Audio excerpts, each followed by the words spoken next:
पतझड़ का मौसम है, फसलें कट चुकी हैं, लेकिन आराम करने की बजाय आपके सामने है ढेर सारा कचरा, जैसे खरपतवार, फसल के अवशेष और सूखे पत्ते। ये नजारा आम है ना? और मन करता है कि इन सबको जला दें या कहीं दूर फेंक दें। जरा रुकिए, आप एक असली खजाने से छुटकारा पाने की सोच रहे हैं। आज मैं आपको दिखाऊंगा कि कैसे आप इस बगीचे के कचरे को बेहतरीन खाद में बदल सकते हैं, जिसे काला सोना कहते हैं। हम शरद ऋतु में कंपोस्ट बनाने की एक आसान और सीधी विधि समझेंगे, जो आपकी जमीन को बिना किसी रसायन के जीवंत और उपजाऊ बना देगी। इससे पहले कि हम शुरू करें, कंपोस्ट के बारे में जो कुछ भी आप एक सड़ते हुए गड्ढे के रूप में सोचते थे, उसे भूल जाइए। दरअसल, यह एक नियंत्रित प्रक्रिया है, जहां हम अरबों सूक्ष्म जीवों के लिए एक 5 सितारा होटल जैसा वातावरण बनाते हैं। हमारा काम उन्हें सही भोजन और आरामदायक परिस्थितियां प्रदान करना है, और वे हमारे लिए सारा मुश्किल काम कर देंगे। यकीन मानिए, यह जितना दिखता है, उससे कहीं ज्यादा आसान है। तो आइए बात करते हैं शरद ऋतु के एक बहुत ही जाने पहचाने नजारे की। फसल कट चुकी है, अचार और मुरब्बे के जार अलमारियों में सजे हैं, और मन में एक सुखद संतुष्टि का एहसास है। लेकिन जैसे ही आप अपने बगीचे या खेत में कदम रखते हैं, यह भावना हल्की उदासी में बदल जाती है। आपके सामने सूखे हुए पौधों की टहनियों, मुरझाए पत्तों और तनों के ऊंचे ढेर लगे होते हैं। ऐसा लगता है कि यह सिर्फ बगीचे का कचरा है, जिसे जितनी जल्दी हो सके छुटकारा पाना चाहिए। और यहीं पर ज्यादातर लोग अपनी सबसे बड़ी गलती कर बैठते हैं। वे इसे एक समस्या मानते हैं, जिसे तुरंत हटाना है, और इसके लिए ठेला या माचिस का इंतजाम करते हैं। लेकिन मैं आपको इसमें एक समस्या नहीं, बल्कि एक बहुत बड़ा अवसर देखने की सलाह देता हूं। इन ढेरों को एक अलग नजरिए से देखिए। ये सारे पेड़ पौधों के अवशेष कचरा नहीं है। ये आपकी शुरुआती पूंजी है। यह एक अनमोल कच्चा माल है, जिससे हम और आप मिलकर अपनी जमीन पर ही उपजाऊपन का एक असली कारखाना बनाएंगे। हर एक पत्ता, हर एक तना अगले साल के लिए आपकी मिट्टी के स्वास्थ्य में एक निवेश है। ये आपकी आने वाली फसल है, जो बस आपके पैरों के नीचे पड़ी है। कई बागवान कंपोस्ट शब्द सुनते ही कुछ बहुत सुखद चीज नहीं सोचते। उन्हें अपने प्लॉट के किसी दूर कोने में बदबू मारता सड़ता हुआ ढेर नजर आता है, जिसके पास जाने का भी मन नहीं करता। यह गलत धारणा ही मुख्य कारण है कि लोग इस बेहतरीन तरीके को नहीं अपनाते। लेकिन आइए, हम अभी से एक बात तय कर लेते हैं। हमारा कंपोस्ट उस बदसूरत तस्वीर जैसा बिल्कुल नहीं होगा। सही तरीके से बना कंपोस्ट कूड़े का ढेर नहीं होता। यह एक जीता जागता सांस लेता हुआ जीव है। कल्पना कीजिए एक विशाल मधुमक्खी के छत्ते की, जहां मधुमक्खियों की जगह अरबों बैक्टीरिया, कवक और केंचुए काम करते हैं। यह एक उच्च संगठित प्रक्रिया है, जिसमें सड़ने की कोई जगह नहीं होती, बल्कि केवल सृजन होता है। हमारा काम सिर्फ सब कुछ एक जगह जमा करके चमत्कार का इंतजार करना नहीं है। हमारा काम है इस छोटी सी पारिस्थितिकी तंत्र के प्रबंधक बनना, इसके अदृश्य कार्यकर्ताओं के लिए आदर्श परिस्थितियां बनाना। और यकीन मानिए, वे हमें ऐसा उत्पाद देंगे जो किसी भी नर्सरी या बागवानी केंद्र में नहीं मिलेगा। अब आइए बात करते हैं उस सबसे आम गलती की, जो अक्सर अनुभवी माली भी कर बैठते हैं। ये गलती कुछ ऐसी है: बस सब कुछ एक ढेर में डाल दो, प्रकृति अपने आप संभाल लेगी। सुनने में तो यह तर्क संगत लगता है, लेकिन असल में ऐसा करने से अक्सर निराशा ही हाथ लगती है। आपको या तो चिपचिपा बदबूदार ढेर मिलेगा, या फिर एक सूखा जमा हुआ ढेर जो साल भर बाद भी वैसा ही रहेगा। सफलता का रहस्य इस बात को समझने में है कि हमारे सूक्ष्म जीवों, यानी छोटे छोटे मददगारों की भी अपनी खास खानपान की पसंद होती है। उन्हें एक संतुलित आहार चाहिए होता है। इसलिए अपनी खाद की लज्जानियां बनाना शुरू करने से पहले हमें अपनी सामग्री को छांटना सीखना होगा। जो कुछ भी हम खाद बनाने के लिए इस्तेमाल करने वाले हैं, उसे 2 बड़ी और बहुत जरूरी श्रेणियों में बांटना होगा। इन्हीं 2 श्रेणियों के सही अनुपात पर ही निर्भर करता है कि हमें अंत में वो बहुमूल्य काला सोना मिलेगा या सिर्फ कचरे का ढेर? तो पहली श्रेणी है जिसे हम हरा वर्ग कहते हैं। इसमें नाइट्रोजन की मात्रा सबसे अधिक होती है। दरअसल नाइट्रोजन सूक्ष्म जीवों के लिए प्रोटीन का काम करता है। यह वह ऊर्जा है जो पूरी प्रक्रिया को शुरू करती है और उसे तेज करती है। इसमें क्या क्या शामिल है? इसमें सबसे पहले आती है ताजी और रसदार हरियाली, जैसे हाल ही में निकाली गई खरपतवार, लेकिन ध्यान रहे कि उनमें पके हुए बीज न हो, क्योंकि हम उन्हें फैलाना नहीं चाहते। गाजर, चुकंदर, कद्दू और खीरे के पत्ते, ये सभी बेहतरीन हरा पदार्थ हैं। इसमें ताजी कटी हुई लॉन की घास भी शामिल है। यदि आप खरगोश या मुर्गियां पालते हैं, तो उनका गोबर और उनके बिस्तर का कचरा तो नाइट्रोजन का एक धमाका है, कंपोस्ट बनाने की प्रक्रिया को सुपरफास्ट करने वाला। यहां तक कि रसोई का कचरा, जैसे सब्जियों के छिलके या कॉफी की बची हुई तलछट भी इसी हरे वर्ग में आते हैं। याद रखें, जो कुछ भी रसदार, ताजा और हरा है, वह हमारी ऊर्जा का मुख्य स्रोत है। अब बात करते हैं दूसरी टीम की, ब्राउन टीम। अगर ग्रीन ऊर्जा और प्रोटीन है, तो ब्राउन कार्बोहाइड्रेट और फाइबर का स्रोत है। इनकी भूमिका भी उतनी ही महत्वपूर्ण है। कार्बन स्वयं सूक्ष्म जीवों के शरीर के लिए एक निर्माण सामग्री है। इसके अतिरिक्त ब्राउन घटक हमारी भावी खाद को भुरभुरा, हवादार और संरचित बनाते हैं। वे ढेर को घना और हवा रहित पिंड बनने नहीं देते। तो इस टीम में क्या क्या आता है? शरद ऋतु का मुख्य उपहार जाहिर है सूखी गिरी हुई पत्तियां हैं। इन्हें जलाने की जल्दी न करें। यह एक बहुमूल्य ब्राउन सामग्री है। इसमें पेड़ों और झाड़ियों की कटाई के बाद बची हुई बारीक कटी हुई पतली टहनियामों भी शामिल है। पुआल, सूखी घास, लकड़ी का बुरादा, बिना रंगीन छपाई वाले पुराने अखबार, गत्ते के डिब्बे, ये सभी कार्बन के उत्कृष्ट स्रोत हैं। याद रखें, जो कुछ भी सूखा, सख्त और सरसराने वाला है, वह हमारी भावी खाद का कंकाल और फेफड़े है।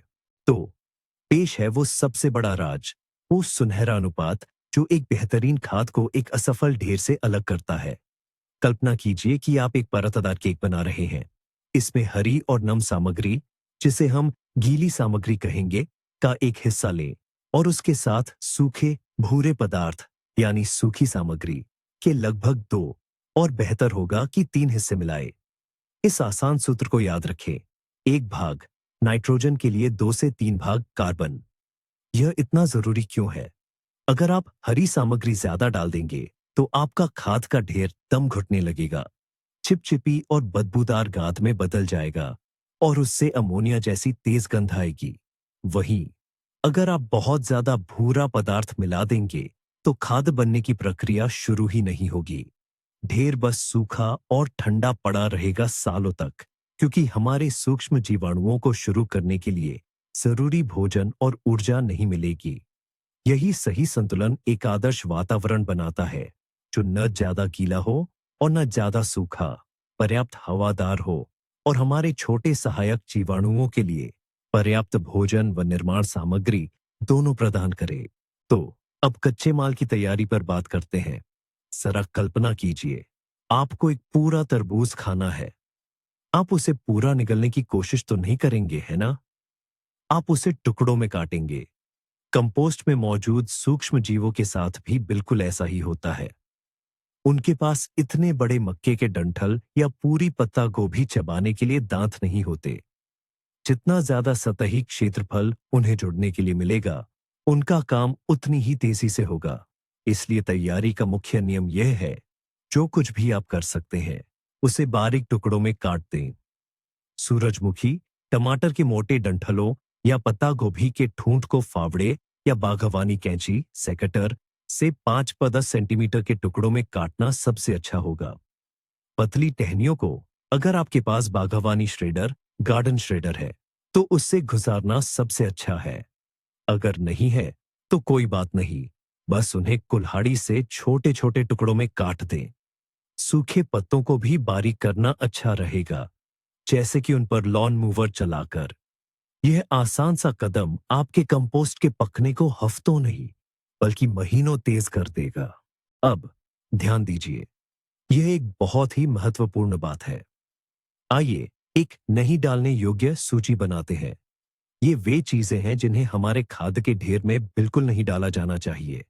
इस सूची को नजरअंदाज करना आपकी भविष्य की खाद को आपके ही बगीचे के खिलाफ एक जैविक हथियार में बदल सकता है। सबसे पहले, गंभीर फंगल रोगों से संक्रमित पौधों के ऊपरी हिस्से, खासकर फाइटोफथोरा, पिचेती झुलसा से ग्रस्त टमाटर और आलू, और पाउडरी मिल्ड्यू, सफेद चूर्निल आसिता से प्रभावित खीरे और कद्दू। इन बीमारियों के बीजाणु, स्पोर्स, अविश्वसनीय रूप से मजबूत और जिद्दी होते हैं। वे आपकी खाद के ढेर में, भले ही वह अच्छी तरह से गर्म क्यों ना हो, आसानी से सर्दी बिता लेंगे, और फिर बसंत में आप खुद ही अनजाने में इस बीमारी को पूरे खेत में फैला देंगे। जोखिम बिल्कुल मत उठाइए। सारे संक्रमित पौधों के ऊपरी हिस्सों को बिना किसी दया के जला देना चाहिए या खेत से बहुत दूर फेंक देना चाहिए। आपकी आने वाली फसल की सेहत ज्यादा कीमती है। हमारी ये क्या नहीं करना चाहिए सूची में आगे बढ़ते हैं। बीमार पौधों के बाद दूसरे नंबर पर आते हैं जिद्दी और बार बार उगने वाले खरपतवार, खासकर वे जो जड़ों के छोटे टुकड़ों से पनपते हैं। ये पौधों की दुनिया के असली टर्मिनेटर होते हैं, जैसे दूब घास, जंगली बेल या इसी तरह के अन्य खरपतवार। अगर आप इनकी जड़ों को कंपोस्ट में फेंकते हैं, तो आप इन्हें खत्म नहीं करेंगे, बल्कि इनके फलने फूलने के लिए एक आदर्श माहौल बना देंगे। ये गर्म और पोषक तत्वों से भरपूर ढेर में खुशी खुशी सर्दियां बिता लेंगे, और बसंत में आप अपने ही हाथों से उन्हें पूरे खेत और बगीचे में फैला देंगे। यही बात उन सभी खरपतवारों पर भी लागू होती है जिनके बीज पक चुके हों। कंपोस्ट का ढेर उनके लिए कोई कब्र नहीं, बल्कि एक बेहतरीन इंक्यूबेटर है। आपको लाखों अंकुरित होने वाले बीज मिलेंगे जो आपकी बेहतरीन खाद में समान रूप से मिल चुके होंगे। यकीन मानिए, आपको ऐसे उपहार की बिल्कुल भी जरूरत नहीं है। तो खरपतवार निकालते समय सावधान रहे। अगर उनमें जड़ें या बीज नहीं है, तो उन्हें कंपोस्ट में डालें। बाकी सभी मामलों में उन्हें सीधे आग के हवाले कर दें। ठीक है, सामग्री के बारे में तो बात हो गई। अब हमारी इस खाद बनाने की जगह के लिए सही स्थान चुनना है। सही जगह का चुनाव आधी सफलता है। सबसे बड़ी गलती है कंपोस्ट के ढेर को खुली धूप में रखना। सीधी धूप इसे बुरी तरह सुखा देगी। आपको बार बार पानी का छिड़काव करना पड़ेगा, नहीं तो अंदर की सारी प्रक्रियाएं रुक जाएंगी। आदर्श जगह है बगीचे का कोई छायादार शांत कोना, जैसे किसी बड़े पेड़ की छांव में या शेड की आड़ में। इस तरह आपका ढेर जलती धूप से बचा रहेगा और बहुमूल्य नमी बनाए रखेगा। यह भी जरूरी है कि उस जगह तक ठेले से आसानी से पहुंचा जा सके, क्योंकि आपको कच्चा माल भी लाना होगा और तैयार खाद भी ले जानी होगी। और एक बात का ध्यान और रखें, कंपोस्ट बिन या ढेर को ऐसी नीची जगह पर न रखें जहां पानी जमा होता हो। ज्यादा नमी हवा को बाहर कर देगी और सही एरोबिक प्रक्रिया की जगह आपको सड़न मिलेगी। तो जगह चुन ली गई है और कच्चा माल तैयार करके छांट लिया गया है। अब शुरू होता है सबसे रचनात्मक काम, हमारे कंपोस्ट ढेर को बनाने का, जो बिल्कुल इतालवी लज्जानिया तैयार करने जैसा है। हमें बस सब कुछ बेतरतीब ढंग से एक साथ नहीं फेंकना है, बल्कि चीजों को साफ सुथरी परतों में बिछाना है। सबसे नीचे सीधे जमीन पर जल निकासी, ड्रेनेज की एक परत जरूर बिछाए। इसमें बहुत मोटी टहनियां, लकड़ी के चिप्स या सूरजमुखी के डंठल हो सकते हैं। यह परत, जिसकी मोटाई लगभग 15-20 सेंटीमीटर होगी, ढेर को नीचे से दबने नहीं देगी और नीचे से हवा का संचार सुनिश्चित करेगी। इसके बाद इस आधार पर हम भूरे पदार्थों की एक परत डालते हैं, जैसे कि सूखी पत्तियां, और फिर इसके ऊपर हरे पदार्थों की एक पतली परत, जैसे कटी हुई घास या सब्जियों के पत्ते, डंठल। और इसी तरह हम बारी बारी से परतें बिछाते रहेंगे। सूखे और ढीले पदार्थों की मोटी परत, फिर गीले और रसदार पदार्थों की पतली परत। यह एक आदर्श संरचना बनाएगा और पूरे ढेर में हवा, नमी और पोषक तत्वों का समान वितरण सुनिश्चित करेगा। हमारे कंपोस्ट बनाने की विधि का अगला सबसे महत्वपूर्ण घटक पानी है। सही नमी के बिना कंपोस्ट में कोई भी प्रक्रिया शुरू नहीं होगी। जरा एक सूखी स्पंज की कल्पना कीजिए। वह कठोर और बेजान होती है, लेकिन जैसे ही आप उसे गीला करते हैं, वह नरम हो जाती है और अपना काम करने के लिए तैयार हो जाती है। ठीक ऐसा ही सूक्ष्म जीवों के साथ भी होता है। वे केवल नम वातावरण में ही काम कर सकते हैं। कंपोस्ट के ढेर के लिए आदर्श नमी उतनी होनी चाहिए जितनी एक अच्छी तरह से निचोड़ी हुई स्पंज में होती है। अगर आप कंपोस्ट को मुट्ठी में दबाते हैं, तो उससे पानी नहीं टपकना चाहिए, लेकिन आपकी हथेली नम रहनी चाहिए। यह कैसे सुनिश्चित किया जाए? अगर पतझड़ का मौसम बरसाती है, तो प्रकृति अपना काम खुद ही कर देगी। लेकिन अगर मौसम सूखा है, तो कंपोस्ट बनाते समय हर परत को पानी से अच्छी तरह गीला करने में आलस न करें। बस उस पर फुहार या पाइप से पानी डालें। और बाद में भी अगर लंबे समय तक बारिश नहीं होती है, तो अपने ढेर की जांच करें और जरूरत पड़ने पर उसे नम करें। याद रखें, बहुत सूखा कंपोस्ट निष्क्रिय हो जाता है। हमने अपने सूक्ष्म जीवों को भोजन और पानी उपलब्ध करा दिया है। अब तीसरा महत्वपूर्ण तत्व बचा है, हवा, यानी ऑक्सीजन। जो बैक्टीरिया अच्छी खाद्य बनाते हैं, उन्हें एरोबिक जीवाणु कहते हैं। इसका मतलब है कि उन्हें जीने और काम करने के लिए ऑक्सीजन की जरूरत होती है। अगर ऑक्सीजन नहीं होगी, तो उनकी जगह दूसरे तरह के जीव, जिन्हें एनारोबिक जीवाणु कहते हैं, ले लेंगे। और ये एनारोबिक जीवाणु खाद बनाने के बजाय सड़ाने का काम करते हैं, जिससे बदबू और हानिकारक यौगिक निकलते हैं। ऐसा होने से रोकने के लिए हमारे खाद के ढेर को सांस लेना जरूरी है। इसकी मदद कैसे करें? सबसे आसान और प्रभावी तरीका है समय समय पर उसे पलटना, कम से कम हर 2-3 हफ्ते में। और बेहतर होगा अगर हर हफ्ते पावड़े या किसी कांटेदार औजार से ढेर को पलटें और परतों को मिला दें। ये मुश्किल लग सकता है, लेकिन असल में इसमें सिर्फ 10-15 मिनट लगते हैं। पलटने से न केवल ढेर को ऑक्सीजन मिलती है, बल्कि ये परतों को भी अच्छी तरह मिला देता है, जिससे खाद बनने की प्रक्रिया कई गुना तेज हो जाती है। यह ठीक वैसा ही है जैसे चूल्हे में लकड़ी डालना, तुरंत गर्मी बढ़ जाती है। जब आप किसी गार्डनिंग सेंटर में जाते हैं, तो आपने शेल्फ्स पर कंपोस्ट एक्सेलरेटर, कंपोस्ट बनाने की गति बढ़ाने वाला, बायो एक्टिवेटर जैसे नामों वाले चमकीले पैकेट जरूर देखे होंगे। मार्केटिंग वाले दावा करते हैं कि इन जादुई पाउडर के बिना आपकी खाद सालों तक नहीं बनेगी। इसमें कोई शक नहीं कि इन उत्पादों में फायदेमंद सूक्ष्म जीवों की कल्चर होती है और ये प्रक्रिया को थोड़ा तेज कर सकते हैं। लेकिन आइए ईमानदार रहे, ज्यादातर मामलों में ये सिर्फ पैसों की बर्बादी है। क्यों? क्योंकि आपके बगीचे में सभी जरूरी बैक्टीरिया और फंगस पहले से ही मौजूद हैं। वे मिट्टी में, गिरी हुई पत्तियों में और पौधों के बचे हुए हिस्सों में होते हैं। आपको उन्हें खरीदने की जरूरत नहीं है, आपको बस उनके लिए सही माहौल बनाना है। अगर आप अपनी कंपोस्ट ढेर को थोड़ा और जल्दी तैयार करना चाहते हैं, इससे आसान कुछ नहीं। बस अपनी क्यारी से एक फावड़ा अच्छी, उपजाऊ मिट्टी ले या मुट्ठी भर पिछले साल की तैयार खाद ले और इसे कंपोस्ट की परतों के बीच डाल दें। यह सबसे अच्छा और बिल्कुल मुफ्त एक्टिवेटर होगा। अब हम रणनीति की बात करते हैं। कंपोस्ट बनाने के दो मुख्य तरीके हैं, या कह लीजिए दो दृष्टिकोण हैं, जो आपके लक्ष्यों और आपके उपलब्ध समय पर निर्भर करते हैं। पहला तरीका है गर्म कंपोस्टिंग। यह एक सक्रिय और तीव्र तरीका है। यदि आप सब कुछ सही ढंग से करते हैं, सामग्री का संतुलन, उचित नमी बनाए रखते हैं और ढेर को नियमित रूप से पलटते हैं, तो यह अंदर से 50 से 60 या कभी-कभी 70 डिग्री सेल्सियस तक गर्म हो जाता है। इतनी अधिक गर्मी पर यह प्रक्रिया अविश्वसनीय रूप से तेजी से होती है। सचमुच 1.5 से 2 महीनों के भीतर कचरे का ढेर तैयार और उपयोगी खाद में बदल जाता है। इसके अतिरिक्त यह उच्च तापमान अधिकांश खरपतवारों के बीजों और हानिकारक सूक्ष्म जीवों को नष्ट कर देता है। लेकिन इस तरीके में आपकी सक्रिय भागीदारी जरूरी है। ढेर को नियमित रूप से हर 4 से 7 दिनों में पलटना पड़ता है, ताकि अंदर की गर्मी और विघटन की प्रक्रिया बनी रहे। यह उन लोगों के लिए एक बढ़िया विकल्प है जो जल्दी परिणाम चाहते हैं। और इसके लिए कुछ प्रयास करने को भी तैयार हैं। दूसरा तरीका पहले वाले से बिल्कुल अलग है।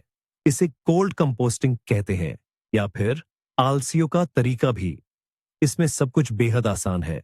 आपको बस पतझड़ के मौसम में एक बार खाद का ढेर सही तरीके से लगाना होता है, परतों को जमाते हुए और जरूरी नमी का ध्यान रखते हुए, और बस फिर आप उसे भूल जाइए। न इसे पलटने की जरूरत है, न बार बार जांचने या निगरानी करने की। आप प्रकृति को अपना काम उसकी अपनी प्राकृतिक धीमी गति से करने देते हैं। जाहिर है इस प्रक्रिया में काफी ज्यादा समय लगेगा, ढेर ज्यादा गर्म नहीं होगा, और तैयार खाद आपको 2 महीने में नहीं बल्कि शायद 1 साल या 1.5 साल में मिलेगी। लेकिन अच्छी बात यह है कि इस तरीके में आपको लगभग कोई मेहनत नहीं करनी पड़ती। बस ढेर लगाइए और भूल जाइए। ये उन लोगों के लिए बेहतरीन तरीका है जिनके पास समय कम है या जो फावड़े से बार बार चीजों को पलटना नहीं चाहते। नतीजा तब भी मिलेगा, बस थोड़ा इंतजार करना होगा। तो जब कुछ समय बीत जाता है तो हमें कैसे पता चलेगा कि हमारा यह काला सोना यानी खाद इस्तेमाल के लिए पूरी तरह तैयार है? तैयार खाद की पहचान करने के 3 ऐसे पक्के तरीके हैं जिन्हें आप किसी भी हालत में नहीं भूलेंगे। पहला, इसका रंग और बनावट। तैयार खाद गहरे, लगभग काले रंग की होती है और यह एक समान भुरभुरी मिट्टी जैसी दिखती है। इसमें आपको अलग से कोई पत्ता या टहनी नहीं दिखेगी। सब कुछ एक जैसी डीली भुरभुरी मिट्टी में बदल चुका होगा, जो बाजार में मिलने वाली अच्छी उपजाऊ मिट्टी जैसी लगती है। दूसरा, इसका आयतन। खाद का ढेर शुरुआती मात्रा की तुलना में लगभग 2 से 3 गुना तक सिकुड़ता जाएगा। ये काफी नीचे बैठ जाएगी। और तीसरा, सबसे महत्वपूर्ण और सबसे सुखद संकेत, इसकी खुशबू।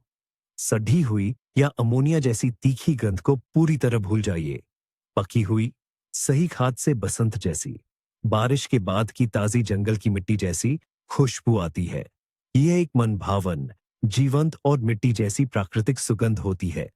अगर आपको ये तीनों निशानियां दिखे, उन्हें छूकर महसूस करें और उनकी खुशबू पहचाने, तो बधाई हो, आपकी उपजाऊपन की फैक्ट्री ने बेहतरीन क्वालिटी की पहली खेप सफलतापूर्वक तैयार कर ली है। लेकिन अगर कुछ गड़बड़ हो जाए तो क्या? घबराने की कोई बात नहीं, हर समस्या का समाधान है। मान लीजिए आप अपनी खाद की ढेर के पास गए और मिट्टी की सौंधी खुशबू की बजाय आपको एक तीखी बुरी अमोनिया जैसी गंध महसूस हुई, ठीक वैसी ही जैसी किसी गंदे मुर्गी खाने में आती है। इसका मतलब क्या है? यह आपकी खाद की ढेर का SOS सिग्नल है। वह मानो चीख रही है, मुझे सांस लेने में दिक्कत हो रही है और मेरे पास प्रोटीन बहुत ज्यादा हो गया है। ये गंध तब आती है जब आपने ढेर में बहुत ज्यादा हरे यानी नाइट्रोजन युक्त पदार्थ डाल दिए हों और उसमें हवा का संचार कम हो। इसका समाधान बेहद आसान है। बस एक कांटा या फावड़ा लें और पूरी ढेर को अच्छी तरह से पलट दें ताकि वह हवादार हो जाए। उसके बाद उसमें ज्यादा भूरे सूखे पदार्थ मिलाए, जैसे सूखे पत्ते, पुआल, लकड़ी का बुरादा या फटे हुए गत्ते। ये चीजें अतिरिक्त नमी को सोख लेंगी, ढेर को सही संरचना देंगी और ऑक्सीजन का संचार सुनिश्चित करेंगी। कुछ ही दिनों में यह गंध पूरी तरह से खत्म हो जानी चाहिए। कभी कभी इसका उल्टा भी होता है। 1 या 2 हफ्ते बीत जाते हैं, आप ढेर के पास जाते हैं, उसे छूते हैं, लेकिन वह ठंडा रहता है, मानो आपने उसे कल ही जमाया हो। जीवन का कोई संकेत नहीं, प्रक्रिया साफ ठप पड़ी है। इसका क्या कारण हो सकता है? अक्सर इसके 2 मुख्य कारण होते हैं। पहला और सबसे संभावित कारण आपके ढेर में नमी की कमी है। वह बस सूख गया है। याद रखिए, बैक्टीरिया ऊंट नहीं होते। पानी के बिना वे काम नहीं करेंगे। समाधान स्पष्ट है। एक पाइप लें और पूरे ढेर को तब तक अच्छी तरह पानी से सींचे जब तक वह निचोड़ी हुई स्पंज की तरह नम न हो जाए।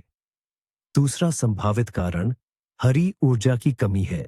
हो सकता है आपने भूरे घटक ज्यादा डाल दिए हों और सूक्ष्म जीवों के पास अपनी प्रक्रिया शुरू करने के लिए पर्याप्त नाइट्रोजन न हो। इस स्थिति में ढेर में ताजी कटी घास, रसोई का कचरा या थोड़ा चिकन खाद डालें और फिर सब कुछ अच्छी तरह मिला दें। यह ईंधन भरने जैसा होगा जो प्रक्रिया को फिर से गति देगा। और अब आखिरकार वह क्षण आ गया है। आपके हाथों में तैयार भुरा भुरी और जीवन से भरपूर खाद की एक पूरी ट्रॉली है। तो अब इसके साथ क्या करें? यह एक ऐसा बहुमुखी उर्वरक है जिससे बेहतर आपको कहीं नहीं मिलेगा। वसंत ऋतु में टमाटर, मिर्च और कद्दू जैसी सब्जियां लगाते समय प्रत्येक गड्ढे में 1 या 2 मुट्ठी भरकर खाद डालें। यह आपके पौधों को एक मजबूत शुरुआत देगा और उन्हें लंबे समय तक पोषण प्रदान करेगा। तैयार खाद एक आदर्श मल्च मल्च भी है। इसे अपने पौधों, झाड़ियों और पेड़ों के चारों ओर 3 या 5 सेंटीमीटर की परत में बिछा दें। ये मल्च न केवल हर बारिश के साथ धीरे धीरे पोषक तत्व छोड़ेगी, बल्कि मिट्टी में नमी भी बनाए रखेगी, जड़ों को अधिक गर्मी से बचाएगी और खरपतवारों के विकास को भी रोकेगी। आप इसे जुताई से पहले क्यारियों की सतह पर भी ऐसे ही बिखेर सकते हैं, जिससे मिट्टी की संरचना और उर्वरता में सुधार होगा। असल में आप पृथ्वी को वही लौटा रहे हैं जो आपने उससे लिया था, लेकिन सबसे अच्छे, केंद्रित रूप में। लेकिन सबसे अद्भुत क्षण वह नहीं है जब आपको तैयार उत्पाद मिलता है। असल में सोच में यह क्रांतिकारी बदलाव वसंत ऋतु में आता है। आप उस जगह जाते हैं जहां पतझड़ में गिरी हुई पत्तियों और पौधों का एक अनाकर्षक ढेर पड़ा था। उसमें अपना हाथ डालते हैं और किसी चिपचिपी या सड़ने वाली चीज के बजाय आपको गर्माहट महसूस होती है। आप एक मुट्ठी भुरभुरी, सजीव और जंगल जैसी महक वाली मिट्टी उठाते हैं। उसी क्षण आपको एहसास होता है कि आप एक सच्चे चमत्कार के साक्षी और भागीदार बन गए हैं।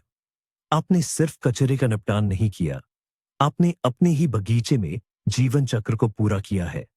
आपने उस चीज को उठाया जो मर गई थी और उसे उर्वरता, नई जिंदगी के लिए ऊर्जा में बदल दिया। ये सब कुछ बदल देता है।